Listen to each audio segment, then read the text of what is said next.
Good morning, everyone. Thanks for joining us for the monthly snapshot of our citywide crime reduction efforts. In a moment, of course, you'll hear from Mayor de Blasio and then our Crime Control Strategies Chief, Lori Pollack, to go over the January crime numbers. And it's no coincidence that we're meeting here today at the Van Dyke Community Center in the confines of the 73rd Precinct. I'd like to thank Sandra Johnson, she's the Senior Director for Hospitality, and also Dean Castro from Medgar Evers College. Brownsville pushed crime down by more than 3% in January this year compared to January 2018. Like the rest of New York City, this neighborhood has seen overall reductions in violence and disorder over the past 5, 10, 25 years. But this community is also one that I highlighted recently when I spoke of our 6 commands that at the end of 2018 had violent crime rates more than twice as high as the rest of the city. You'll recall that the other precincts are the 7-5, also in Brooklyn, the 4-0, the 4-1, the 4-2 in the Bronx, and the 2-5 in East Harlem. The violent crime rate is the combination of murders, rapes, robberies, and felony assaults adjusted for population in each precinct. So while these 6 precincts don't necessarily have the highest gross numbers for individual crimes, they do have the highest rates relative to their populations. And when I speak about these 6, I'm talking about our moral obligation to face this challenge head-on until every street in every New York City neighborhood is as safe as our safest streets already are today. So tomorrow here in the Van Dyke Community Center, we are holding the first of a series of meetings I'll hold in each of these 6 precincts. A wide range of community representatives are invited, a true cross-section of Brownsville. We're going to talk about the problems, the concerns, and the challenges that are unique to this neighborhood. This is the next iteration of neighborhood policing. Listening and taking action together is how we build trust and strengthen relationships. And that's how the NYPD can secure the all-important buy-in from the people we serve and how we can all share the responsibility for our public safety. These meetings will empower us to find new solutions to tough problems, and we're going to do that together. And we'll know these efforts are successful when participation from all sectors of government and community is commonplace, when crime and disorder continues to fall, and when quality of life on every block in every neighborhood is improved and, most importantly, sustained. So these first 6 precincts are a departure point for us beginning here tomorrow, and we're only starting here. We won't be stopping here. Every neighborhood deserves to enjoy the same level of safety and well-being as the rest of the city. That's our pledge, to ensure that all neighborhoods are safe, regardless of where the people we serve call home. Mr. Mayor. Thank you very much, Commissioner. And Commissioner, I want to commend you and the men and women at NYPD for some very important progress that you've made in the month of January 2019, and for all the progress you've made over the last years. What I'm hearing from you is something I want to commend, which is that the NYPD is going on the offensive in areas that still need more help. There is no resting on laurels here, even though there's been extraordinary reductions in crime across the city. There are neighborhoods that need more focus, need more help, and they will get that focus, they will get that help. We will not rest until we bring down crime even further. So, there could be the idea that when you get to the point of being the safest big city in America, say that you've touched bottom, you've gone as far as you can go. That is not our approach. We are going to go a lot farther, and it will be in large measure because we drill down on the areas that need help the most. Brownsville is a community that was historically neglected by government, that did not get its fair share. We've been trying to right that wrong on many fronts in terms of affordable housing, in terms of education, but we're also doing it when it comes to policing, doubling down our commitment to making this a safer community. So, Commissioner, thank you for your commitment to this part of our city and to the other precincts that you will be focusing on as well. I think this is a very important and very helpful initiative. I want to thank, of course, First Deputy Commissioner Tucker, Chief of Department Monahan, all the leadership of the NYPD. And I very much want to thank our host here today, the Van Dyke Cornerstone Community Center. This is a really important piece of the equation as well, both for making this a better community overall, for ensuring that our young people are nurtured and supported and can reach their potential. But we also know, we've known it for decades. In fact, police leaders have been saying this for decades in the city, in this country, that when you give young people constructive options, it contributes greatly to public safety. So thank you to everyone who is part of Van Dyke for the great work that you do. NYPD has proven, I think beyond a shadow of doubt, that the way forward is neighborhood policing. The way forward is to ensure that people in every community feel they are being treated fairly. that the way to greater public safety is through fairness. Safety and fairness walk hand in hand.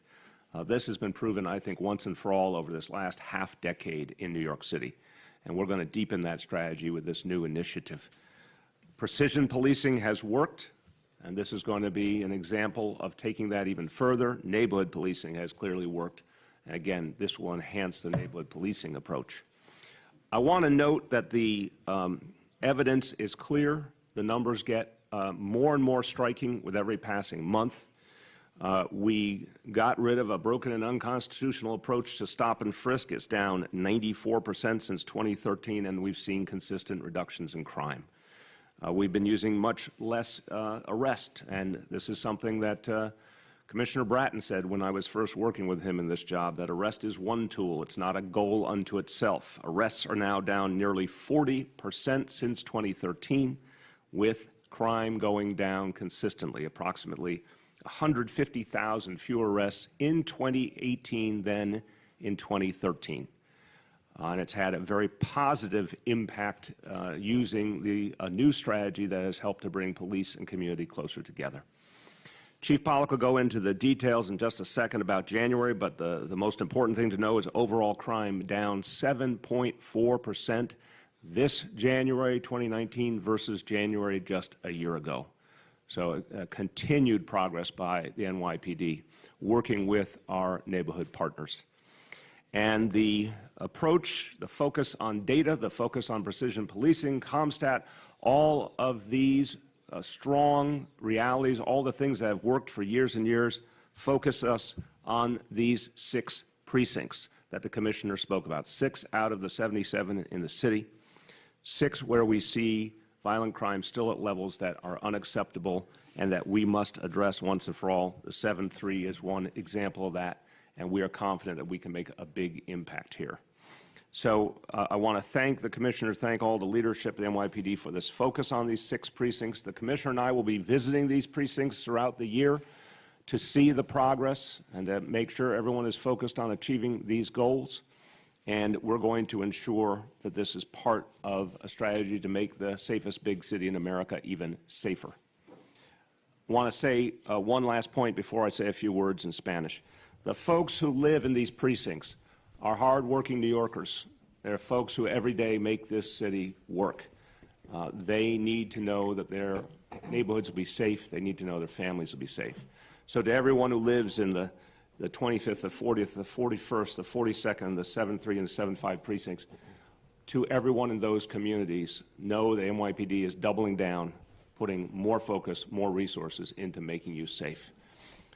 I want to now say just a couple of quick words in Spanish.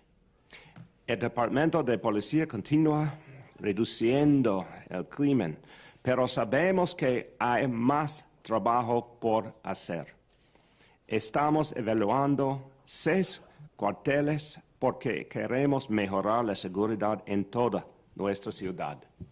Al reducir el crimen y mejorar la relación de la policía con nuestras comunidades, seguimos construyendo la ciudad grande más justa del país. With that, I turn to our Chief of Crime Control Strategies, Lori Pollack. Thank you, Mr. Mayor. Good morning, everyone. Overall, like the Mayor said, we have seen a 7.4% reduction in overall crime. That's a decrease of over 500 crimes and a record low for January. We have also seen a reduction of 7 shootings this month, making this a record low January with 52 shootings. The low is driven by a 40% reduction in shootings in the Bronx, 16 versus 26. We do show an increase in Brooklyn North, 14 versus 8, Manhattan North, 7 versus 5, and Queens North and Staten Island both are up 1. These shootings are 31% gang-related, which is usually between 30 and 40%. We have set new milestones with record low robberies of any January, down almost 20%, and a record low of 888 burglaries. Only the 3rd time in CompStat history that we have come in below 900 burglaries. It isn't all good news, however. January saw an increase in murder by 5, 27 versus 22. The Bronx did see a decrease in murders, 5 versus 8. 5 of our patrol boroughs saw increases. Notably, a third of this month's murders were in Brooklyn North, 9 versus 3. Manhattan North, 4 versus 0. Brooklyn South, 3 versus 1 with the hammer attack during which 3 people tragically died. Housing murders are up 8 versus 5, and 22% or 6 of the murders were gang-related. Domestic murders were down 4 versus 7 with no domestic shooting murders, and we continue to remove guns from households where there are reports of domestic violence. We have removed 6 guns so far this year. January saw a 27% increase in rapes, 115 compared to 118 last year. So 54% of those reports happened in January 2019. 40% of the 150 rapes are domestic violence related, and 50% of those have arrests. In your press release, there is a breakdown of the totals for rapes yearly back to 2014 and the timeframes from occurrence to report. Here, in the 7-3 precinct, there were 8 reported rapes this January versus 1 last January. 2 of the 8 have arrests. 1 was an attempted stranger rape for which there is an arrest. And as we have said in the past, we believe that rape is a very unreported crime, and I don't believe that 1 report last year was a realistic number. And the increase in reports this year is actually encouraging. As you have heard us discuss, there have been major improvements made to the Special Victims Division. New leadership with Deputy Chief Judy Harrison, and I would like to say right now that we are adding 35 more investigators to the 260 that we have presently. That's a 14% increase in investigators to handle the additional reporting of rapes. We have improved facilities and new training. In addition, I would like to highlight that starting this week, for the first time since the inception of CompStat, we are starting CompStat meetings solely dedicated to the Special Victims Division. These will be closed meetings where we will have supervisors work through their cases and share best practices. Chief Harrison and I have done an assessment of the data we collect regarding these crimes, and there are areas of improvements. The improvements to special victims under Chief Shea is to bring special victims up to speed with the rest of the department's data analytics. The confidential nature of investigations oftentimes have impeded our ability to do more real-time analysis, and we are fixing that. I will continue the message to all survivors. Please come forward and give us a chance to investigate these crimes no matter when they occurred. So thank you, Mr. Mayor. All right, questions on the crime stats, on the January crime stats? Marcia. Commissioner, I wondered if you have, any stats on hate crimes, where they are, and what steps you're taking to prevent the rise in hate crimes in New York City. Sure. Dermot, do you have the hate crime numbers?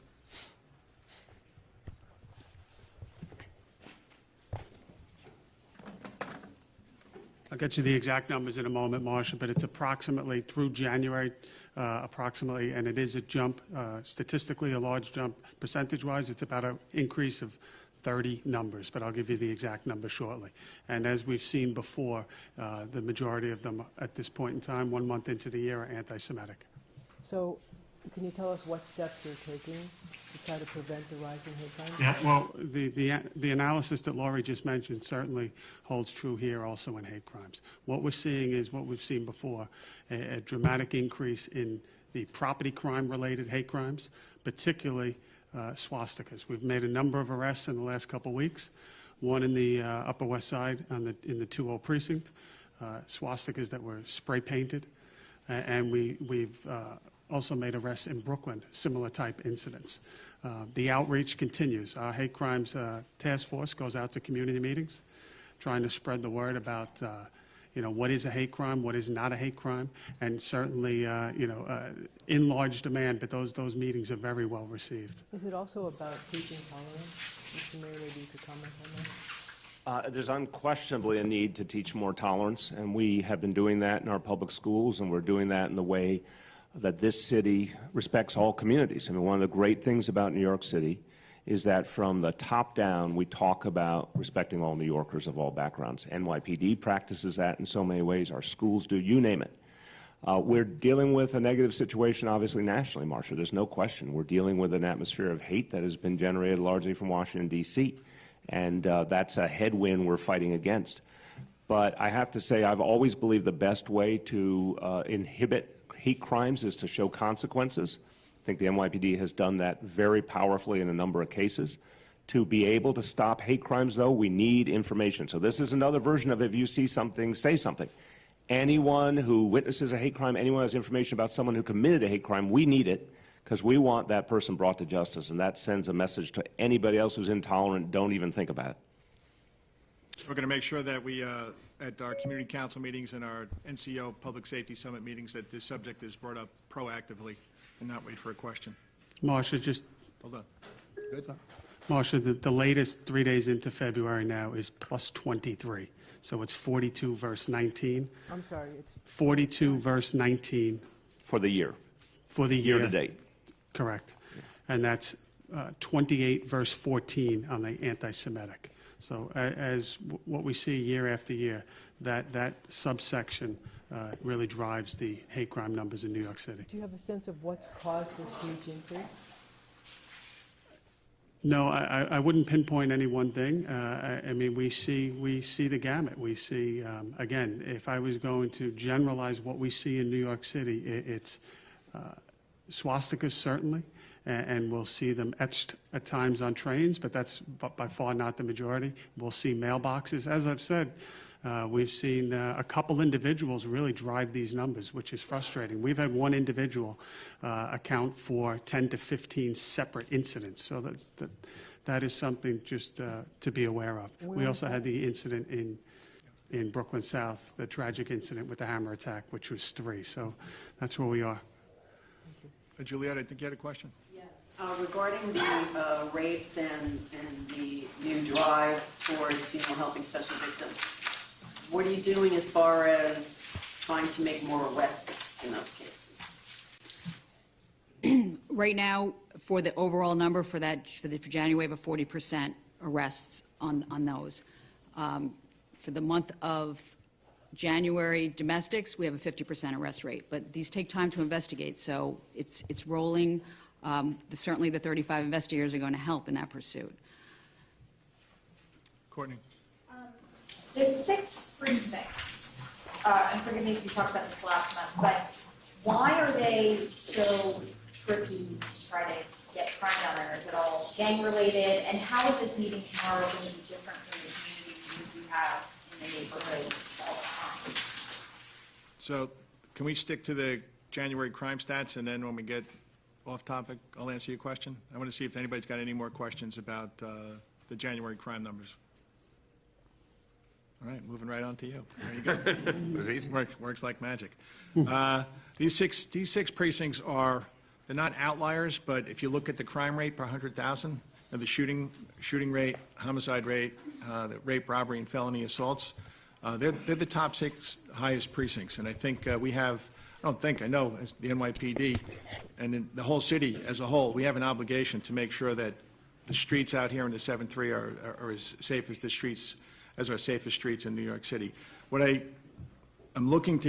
we are looking to achieve tomorrow night with the community meeting, and it's going to be, the participants we're going to have people from the DOE, we're going to have people from the Business Improvement District, we're going to have tenant association leadings from NYCHA, from MOCJ, the Mayor's Office of Criminal Justice. There'll be clergy there, there'll be elected officials there, there'll be people from violence interrupters.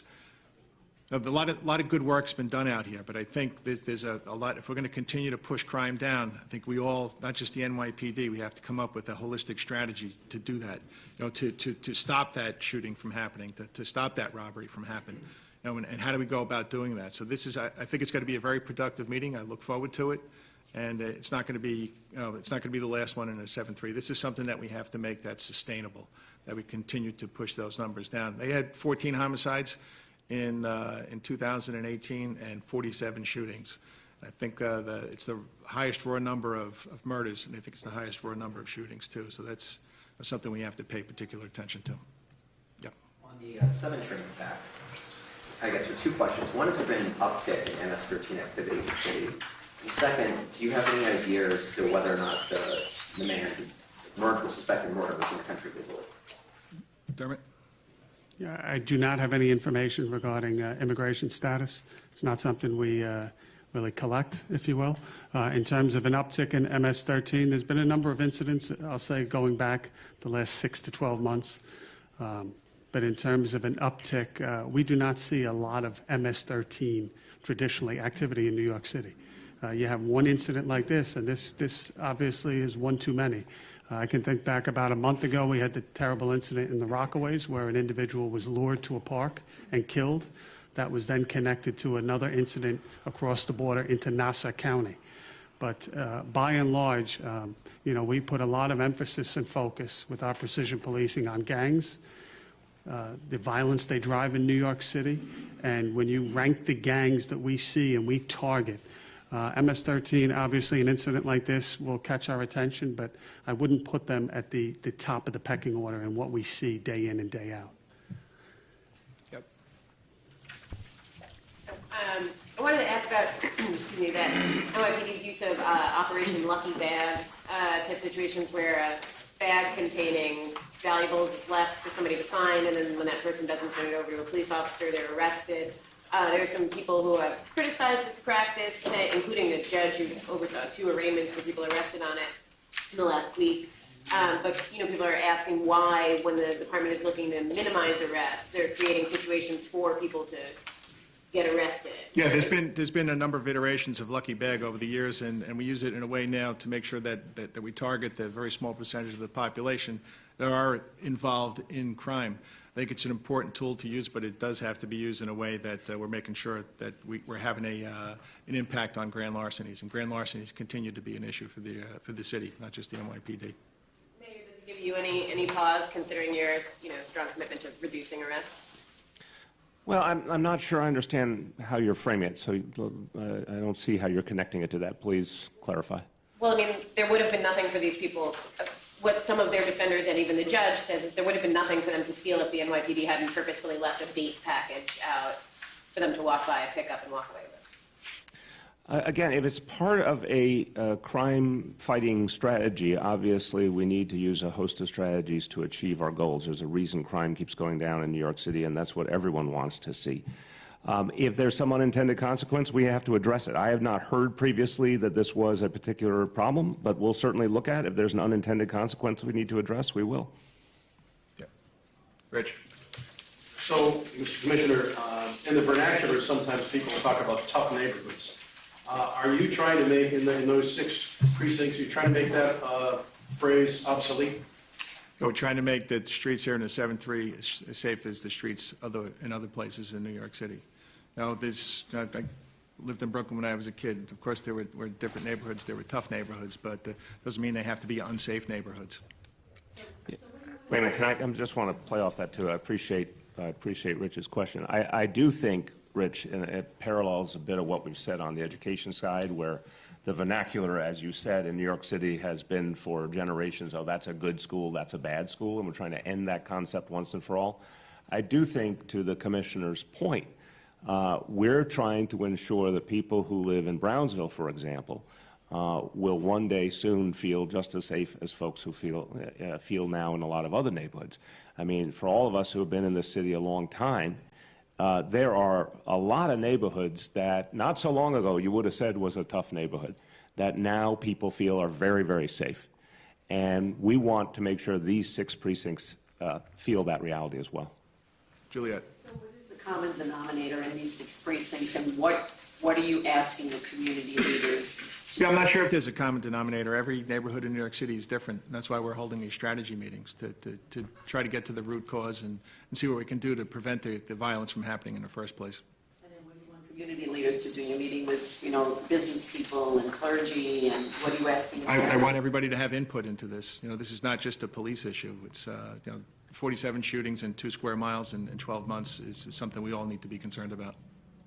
And I'm sorry, one more thing. Input and buy-in, Juliet, I think it's one of the things that neighborhood policing is doing very effectively, and I want to credit the Commissioner who was, created the original design for this, that it's saying to people in the neighborhood, NYPD can do a lot, but it can't do everything alone. It needs real neighborhood involvement and neighborhood buy-in. And I think one of the ways that people feel they are part of the solution is if you invite them to the table. And these meetings have been very impressive. A lot of these neighborhood policing meetings have had huge attendance, and people want to be invited in. So I think this is trying to take it the next step and say, let's break the back of this problem, but everyone has to be a part of it. Zolan? Special Victims Division, what exactly does bringing it up to speed with data analytics mean? Just because I know previously, when you were asked about a measure of success for these investigations, it seemed like it wasn't always limited to the result being an arrest. You know, it might be going through the process and, you know, that results in a victim having closure. So I guess what does bringing it up to speed with data analytics mean? And are you worried at all that that might result in a system where the only positive result or measure of success is an arrest?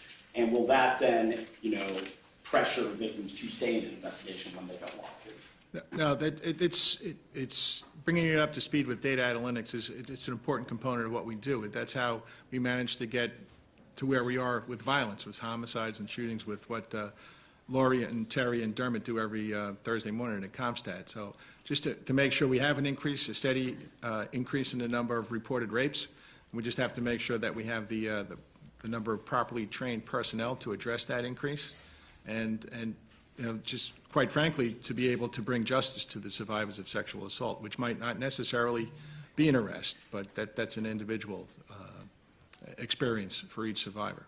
How many of the additional 35 investigators are white shields? Dermot? At this point, probably the majority of them will be. They'll go through the same training. They'll undergo the criminal investigators course and then receive additional training, unique and set out upon by just special victims to bring them up to speed. That's a significant jump in personnel. If you look back just, it's a 14% increase where it is now, but if you go back just a year prior to that, you're seeing very significant jumps in personnel, which is, I think, you know, a great example of our commitment to sexual assault survivors. Women's advocates and members of the Special Victims Division have criticized the addition of white shields as opposed to more experienced investigators. And I think you yourself have said these investigations require a lot of experience. Are you comfortable just, you know, adding white shields going forward? Yeah, adding white shields not prepared would be a separate issue. I'm very comfortable with the training that they are receiving, the mentorship that they receive once they get into special victims. So yes, the short answer is yes, I am comfortable. This is not a unilateral decision where just white shields is selected. It's an application process, very selective who gets picked, and also it is open up for detectives. But with this particular 35, the majority will be white shields. Courtney? Can we get an update on the incident at the construction site where 2 people were shot? Do you have an update? Yeah, well, where we are now with that investigation, yesterday in Coney Island, we had 2 individuals shot. The female that was shot, unfortunately, it was a fatal gunshot wound to the chest. We had a second individual that received non-life-threatening injuries. What we know, a little more than yesterday, it is still fairly early, is that there was a construction site where a group of individuals were at that location trying to get employment. We believe that the 2 individuals that were shot were together and that they were part of a larger group that was seeking employment. We know that there was a dispute where shots were fired and subsequently a car fled the scene. We're working on identifying that car as we speak. We have some strong leads. Whether that dispute was separate and apart from the people that were applying for a job, that's the details that we still need a little more time to iron out. Any other questions? I'm sorry, I didn't see you back there. Way back there. On the Special Victims Division numbers, is there any plan, how many of those additions will specifically be for the adult sex crime squads? Is there a plan for that yet? Yes, there absolutely is. So right now, and this is tentative and preliminary, and numbers change, I'll just give you some background. Of the 35, 16 are scheduled to go to the child side of the house, with 15 going to the adult side. There's another 4 that are going to transit specific. So transit could be adult too, just to have that differentiated. Let me just give you one set of numbers here. In 2017, when the IG report came out, it was quoted that we had 74 catching detectives on the adult side. That was 2 years ago, really less than 2 years ago, 74. We boosted that number up to 120 by last year.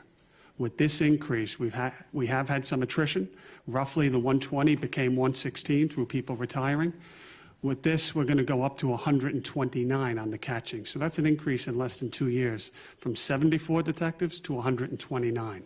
And if my math is correct, a 74% increase just on the adult side. So again, a lot of good things happening in special victims. We feel very confident in Deputy Chief Judy Harrison's leadership. Again, one rape occurring in New York City is too much, but as Chief Pollack said, and the advocates have said, and we continue to meet with them on an ongoing basis, we need the reports, we need the rapes to be reported, because again, we think that it is occurring, not just here in New York City, but nationally. It remains one of the most underreported crimes. And on the staffing numbers, Yeah. you're required by law, obviously, to report those to city council. Have you done that yet? And if not, why not? Well, this is going to take some time. These people are being vetted, but we will abide by all requirements. And last question, just in light of the lawsuit filed last month, is there a concern that gender bias has hindered the division from taking reports of rape seriously in the past, and is there any steps in place to? Yeah, I think I listened to that press conference. I was not here. I think Judy Harrison knocked that question out of the park, quite frankly, when she pushed back very strongly on that. When you look at the executive leadership that's made up mostly of females in special victims, I would disagree strongly against that. Yep. I have an off-topic question for the mayor. Yeah, can we just see if there's any other police-related questions first? Police-related questions? Yeah. I don't know if you're sure about What is that. this like? Is it like Jeopardy? Sure, I'll take police for Courtney. 100. That's not a matter of trust. Courtney? Well, I would like to get your thoughts and the mayor's thoughts on the events at MDC over the past week. It's your job to ensure that workers are safe. When you see people who have been accused of crimes or are serving sentences go through those kinds of conditions, what do you think? Of course, it was a situation that we monitored very closely. The prison is run by the Federal Bureau of Prisons. We do not have jurisdiction there, but we did have police officers from Brooklyn South assigned to assist, especially when the demonstrations started to grow outside. So it's something that we carefully monitored and we needed to pay attention to. Yeah, Courtney, it's an appalling situation, and it suggests a federal government that's slowly falling apart. This is something we never would have tolerated in our jails. You know, we would have immediately ensured that the conditions were addressed, but the federal government didn't seem to care. The response, I could give you a lot of examples, like the government shutdown and the lack of response to the Puerto Rico hurricane. I could go on and on. There just doesn't seem to be any accountability with this administration. And this is about basic human rights. It's about rights that Americans value greatly. We're talking about a facility right by New York Harbor. If you just dwell on history for a moment, when we were fighting our British oppressors, they kept hundreds and hundreds of American prisoners on prison ships and let them rot. And one of the things that was a founding principle of this republic was that we respected people's rights even if they were in the middle of the judicial process or even if they were imprisoned. Because, we as a nation saw how dangerous it is when those rights are not recognized, when that humanity is not recognized. And so it was appalling. And even when the issue was identified by advocates and the media, there was no real action. We had to, when the city of New York has to come to the aid of the federal government because they can't get blankets to a prison that needs them, and they can't, get the lights back on. I mean, that's ridiculous. They're the federal government. They have all the resources in the world. So it was very, very troubling. The one thing I believe will happen and needs to happen is a full investigation. There have to be people held responsible for what happened. When you provided me, and I just need to go back and I got a very smart response from a very smart editor. You said traditionally MS-13 has not played a significant role here in the city. Has that shifted at all in the last few months? Just to clarify. Yeah, what I'm talking about there is when you look at the gang and the crew violence in New York City, and those of us at the podium here have studied it and lived it for many years throughout New York City. There are a number of gangs that are involved in more incidents of violence than MS-13.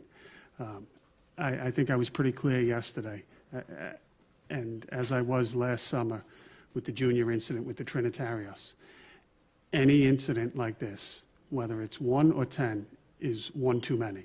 And we will crush any gang that does not get it, that violence will not be tolerated in New York City, whether it's in a bodega in the Bronx or on a 7 train in Queens.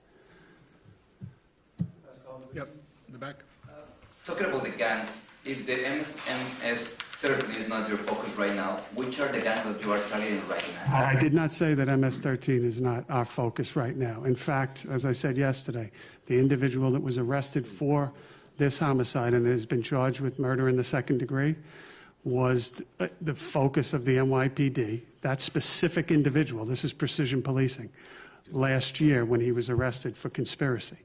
So MS-13 is one of, we have tremendous resources, thank you, Mr. Mayor, in the NYPD, and we can balance a lot of balls simultaneously. Any gang that raises its head in New York City will be dealt with. And we're not naming any specific gangs to give them any additional credibility. Yep. On the additional personnel and special victims, is that in addition to what was announced around the time that Chief Harrison took over, or is that the same? This is brand new, an additional 35 planned, and it's going to give us opportunities. The one thing that was not mentioned, very excited, because it's going to give us an opportunity to really take a second hard look at drug-facilitated crimes in New York City. And we plan to have an announcement, hopefully in the next couple months, to do more in that, regarding outreach, regarding working with our partners, with the advocates, the medical examiner's office, the district attorneys, to make sure that we're doing everything we can to target anyone that would prey on women with drug-facilitated crimes. Yep. Chief Cheyenne, you can just give any, if there is an update on the 115. I know you're looking for 2 more suspects, just where the investigation stands on that. Yeah, we put out 2 additional photos of individuals that were at the scene. We're looking for any information for them to come in, or if anyone knows them or their whereabouts, to get the word out that we are looking to speak to them regarding that incident. No additional updates at this time.